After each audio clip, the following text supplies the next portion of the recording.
नमस्कार, स्वागत है आप सभी का आज की खबर में। मैं हूं आपके साथ अमृता चौरसिया। देश और दुनिया की तमाम बड़ी खबरों पर डालेंगे नजर, लेकिन सबसे पहले देखते हैं हेडलाइंस।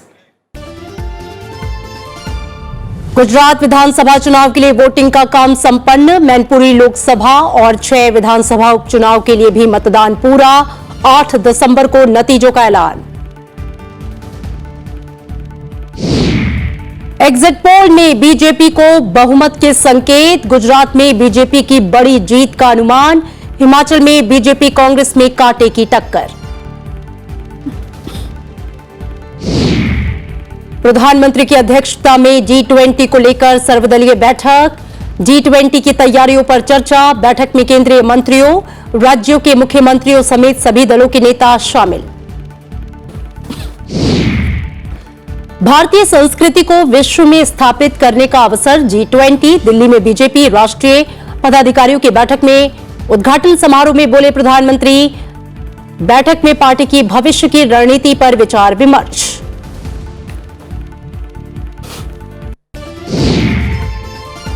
भारत जर्मनी के विदेश मंत्री की दिल्ली में मुलाकात। द्विपक्षीय सहयोग समेत विभिन्न वैश्विक मुद्दों पर चर्चा। प्रवासन आवाजाही साझेदारी समझौते पर हस्ताक्षर।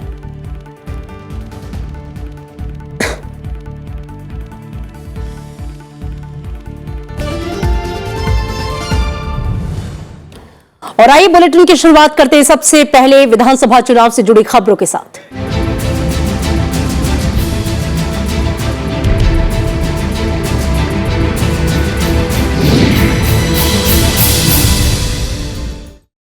गुजरात विधानसभा के लिए दूसरे चरण की 93 सीटों के लिए मतदान के साथ ही राज्य में मतदान की जो प्रक्रिया है वो पूरी तरह से संपन्न हो चुकी है।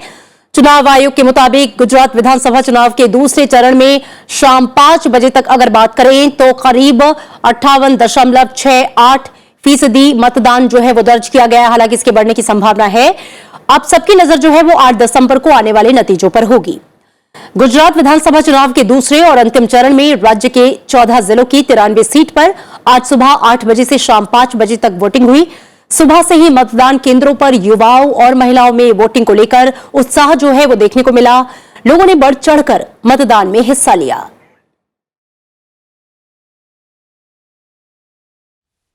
जो मैनेजमेंट प्रॉपर चल रहा है, डेवलपमेंट है, उसी को वोट दे रहे हैं। हमारी ये भी निवेदन है कि ये महंगाई पे कंट्रोल करे और जो भी चीजें हैं उसको नियंत्रण में लाए। राष्ट्र निर्माण के लिए वोट देता है और जो इसकी संस्कृति को पुनर्स्थापित करे। राष्ट्र का निर्माण जिस तरह से हो रहा है वो चलता रहे। विकास का मुद्दा है, बढ़िया है। गुजरात सेफ है, सेफ सबसे बढ़िया है।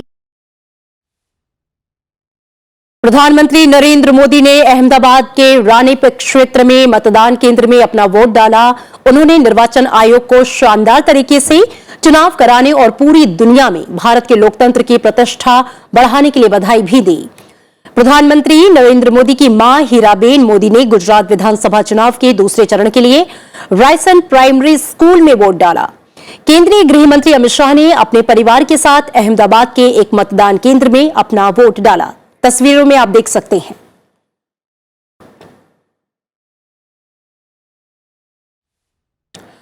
और कांग्रेस के राज्यसभा सांसद शक्ति सिंह गोहिल ने गुजरात विधानसभा चुनाव के लिए मतदान किया।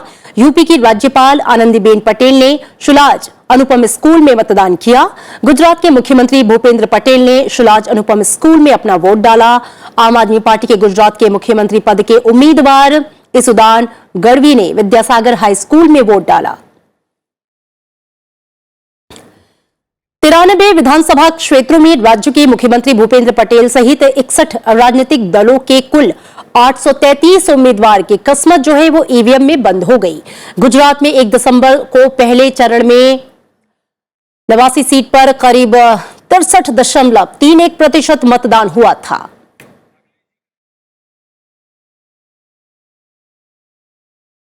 और आइए सीधा रुख करते हैं गुजरात का मेहसाणा से। अखिलेश सुमन हमारे वरिष्ठ सहयोगी हमारे साथ जुड़ चुके हैं। तो दूसरे चरण का चुनाव भी संपन्न और इसी के साथ चुनाव की जो प्रक्रिया थी पूरी तरह से संपन्न। सबसे पहला सवाल तो यह है कि 5 बजे तक जो वोटिंग का परसेंटेज है क्या वो और बढ़ेगा, ऐसी संभावना है? और दूसरी बात, इस बार वोटिंग का पैटर्न आपको किस तरह से दिखा, मुख्य मुद्दे क्या रहे, और चूंकि अब एग्जिट पोल भी आ गए हैं तो किस तरह के संकेत दे रहे हैं?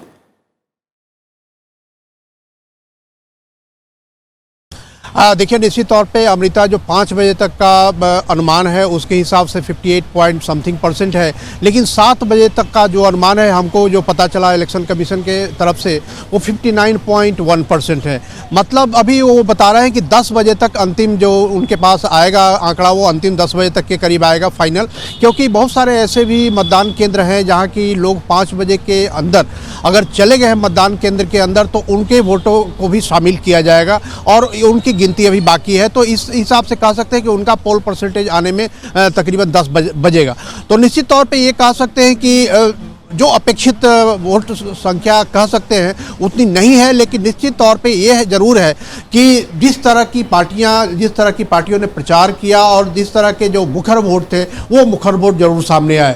अब एग्जिट पोल की जहां तक बात करते हैं तो एग्जिट पोल में निश्चित तौर पे एक अनुमान ही होता है और वो अनुमान कई बार सही के करीब होता है, कई बार सही के विपरीत भी होता है। लेकिन जो सतह पे दिखता है अमृता, वो सतह पे जब हम जाते हैं, फील्ड के अंदर जाते हैं और खासतौर पे जब हम आम जनता से बात करते हैं, राजनीतिक दलों के नेताओं से बात करते हैं तो उनका भी एक अनुमान होता है। और जो आम जनता के अंदर मुझे दिखता है वो गुजरात में साफ तौर पे दिखता है कि एक मुखर वोट है और एक दूसरा साइलेंट वोट है। एक इशारों में बात करता है। तो मुखर वोट जो है गुजरात में वो निश्चित तौर पे बीजेपी के पक्ष में है, लेकिन साइलेंट वोट जो है वो कांग्रेस के पक्ष में है। कुछ जो और मुखर वोट है वो आम आदमी के पक्ष में भी है।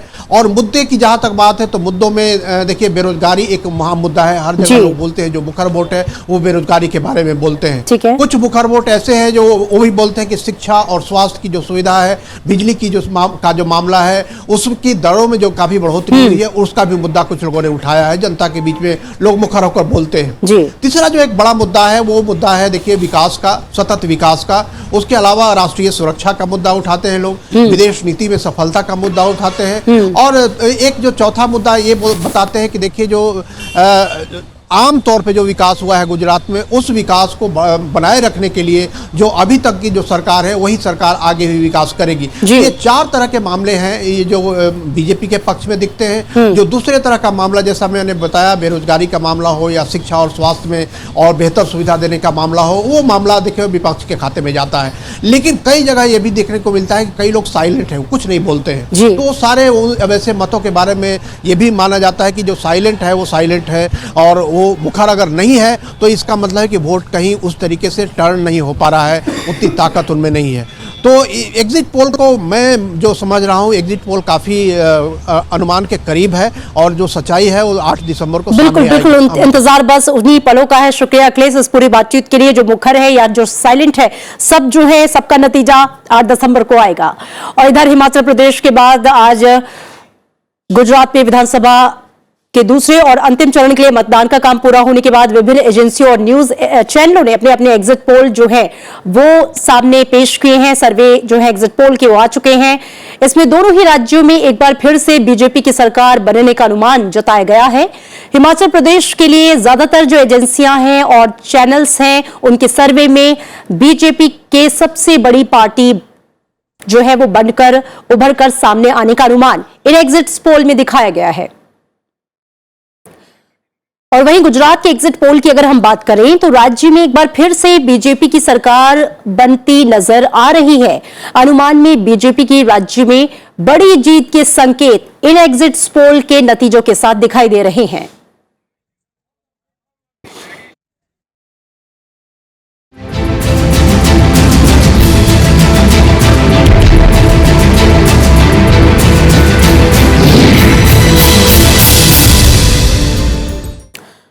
और उत्तर प्रदेश की मैनपुरी लोकसभा सीट और 5 राज्यों की 6 विधानसभा सीट पर उपचुनाव के लिए मतदान शांतिपूर्वक संपन्न हो गया।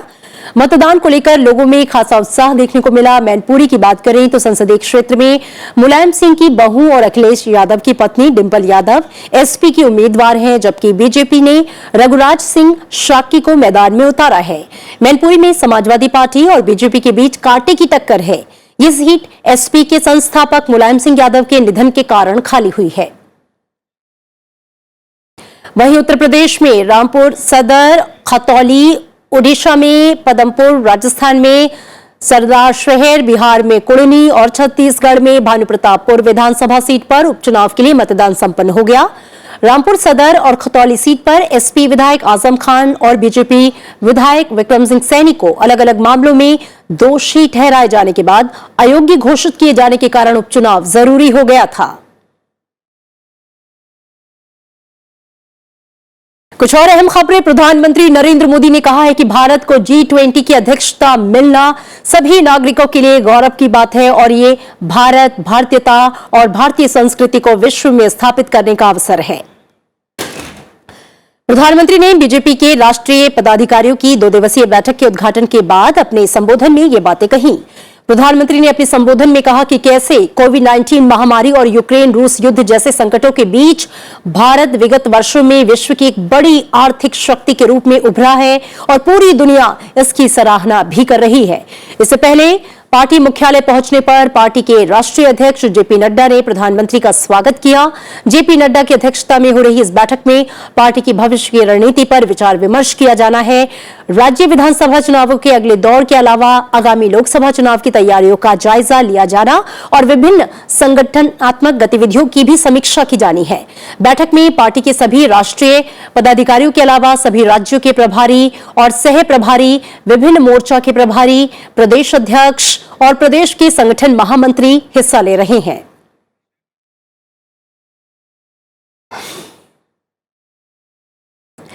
भारत को हाल ही में G20 समूह की अध्यक्षता मिली है। सितंबर 2023 में भारत में G20 का शिखर सम्मेलन आयोजित किया जाएगा और कई स्थानों पर बैठकें होंगी। इसकी तैयारियों को अंतिम रूप देने के लिए प्रधानमंत्री नरेंद्र मोदी के नेतृत्व में सर्वदलीय बैठक हुई।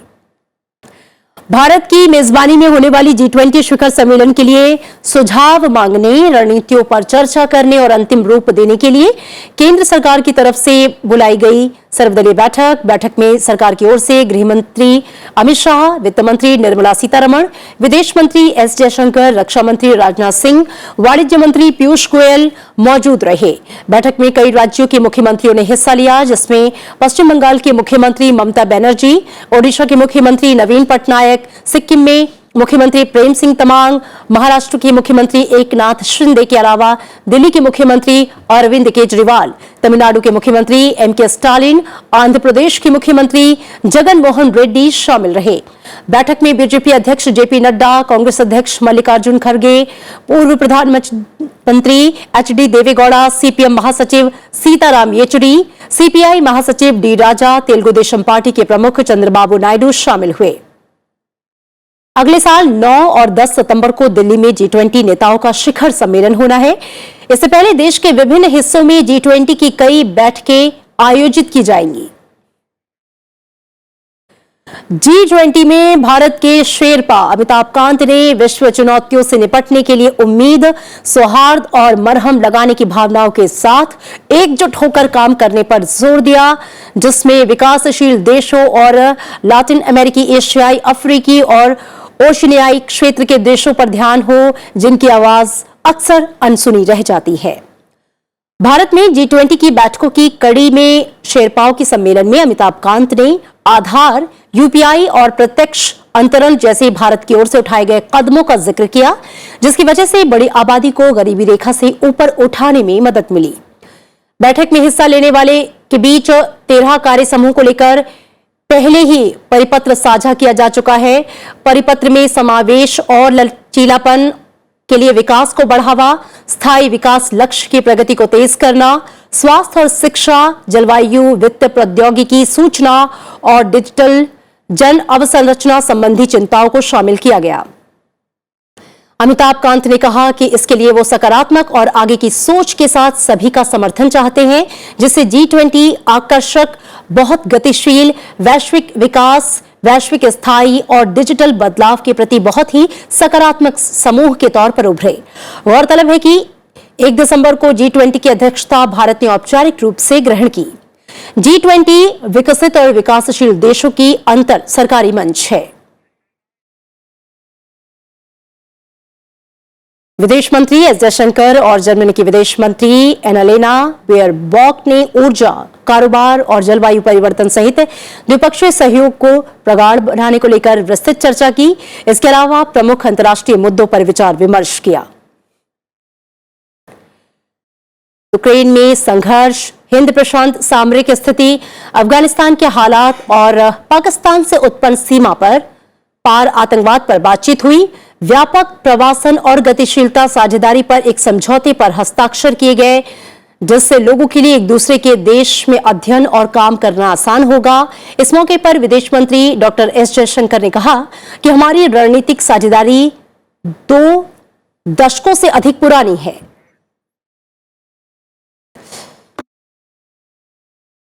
And our strategic partnership, which is more than 2 decades old, has really been bolstered by greater political exchanges, ever-expanding trade, more investment, and a stronger people-to-people relationship. In our conversations today, actually SDGs and climate issues, even though that's not my direct jurisdiction, these were also part of our discussions. German के विदेश मंत्री ने कहा कि हम भारत के साथ सुरक्षा सहयोग को और बढ़ाना चाहते हैं। 21वीं सदी खासतौर पर हिंद प्रशांत क्षेत्र में विश्व व्यवस्था को आकार प्रदान करने में भारत की महत्वपूर्ण भूमिका होगी। जर्मनी की विदेश मंत्री एनाना बेयरबॉक राजघाट गईं, जहां पर उन्होंने महात्मा गांधी को श्रद्धांजलि अर्पित की।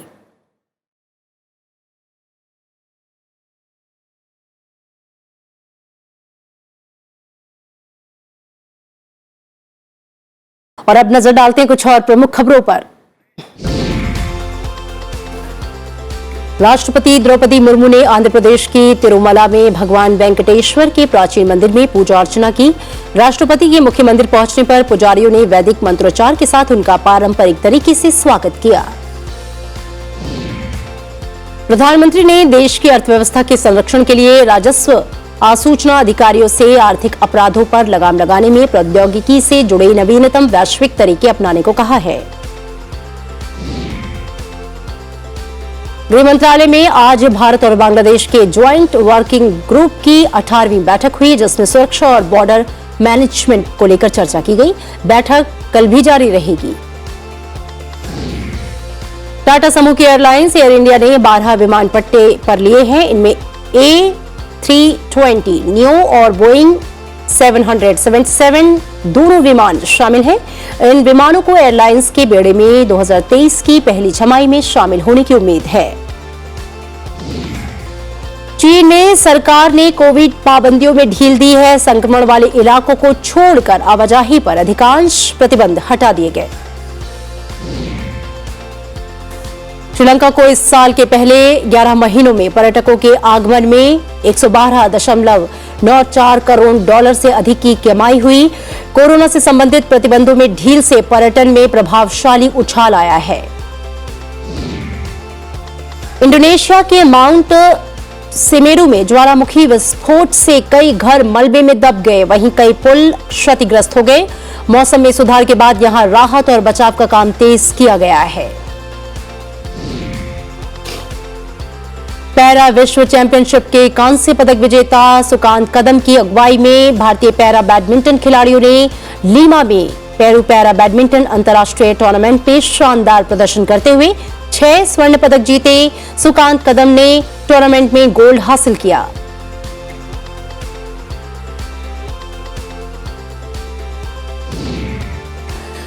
और आइए अब नजर डाल लेते हैं राज्यों से जुड़ी सुर्खियों पर।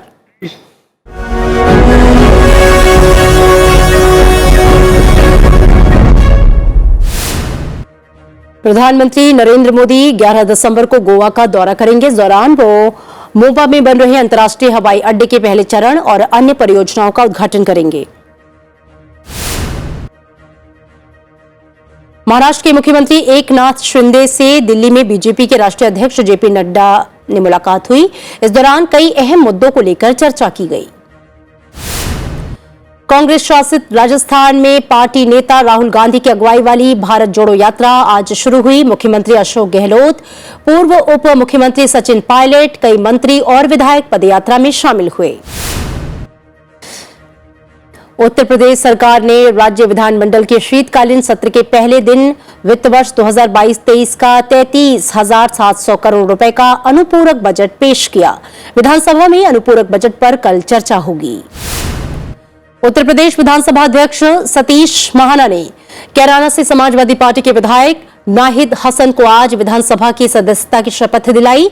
नाहिद हसन गैंगस्टर कानून के तहत चित्रकूट जेल में बंद थे। केरल विधानसभा के इतिहास में पहली बार अध्यक्ष और उपाध्यक्ष की अनुपस्थिति में महिला सभापतियों का पैनल सदन की कार्यवाही की कमान संभालेगा। 3 सदस्यीय पैनल में सीपीआई की आशा सी के, सीपीएम की यू प्रतिभा और revolutionary Marxist party of India के रीमा शामिल हैं। त्रिपुरा के मुख्यमंत्री माणिक साहा ने पश्चिम त्रिपुरा के जिरानिया में सिंथेटिक फुटबॉल टर्फ ग्राउंड और ओपन जिम का उद्घाटन किया। निष्कासित एआईएडीएमके नेता वी शशिकला ने चेन्नई में तमिलनाडु की पूर्व मुख्यमंत्री जयललिता को उनकी 6वीं पुण्यतिथि पर पुष्पांजलि अर्पित की।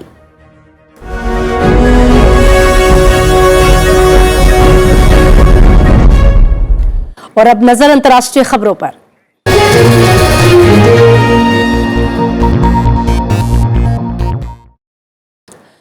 नेपाल के संसदीय चुनाव में प्रधानमंत्री शेर बहादुर देउबा की नेपाली कांग्रेस 57 सीटें जीतकर सबसे बड़ी पार्टी के रूप में उभरी है और उसके सरकार बनाने की संभावना प्रबल हो गई है।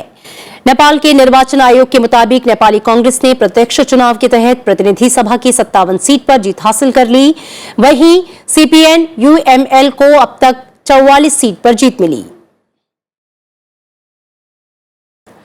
लुप्तप्राय मोनार्क तितली ने मैक्सिको में अपनी उपस्थिति जो है वो बढ़ा ली है और चलते चलते आपको छोड़ जाते हैं इनकी तस्वीरों के साथ। इसका लुत्फ उठाइए, अपना ख्याल रखिए, देखते रहिए संसद टीवी। दीजिए इजाजत, नमस्कार।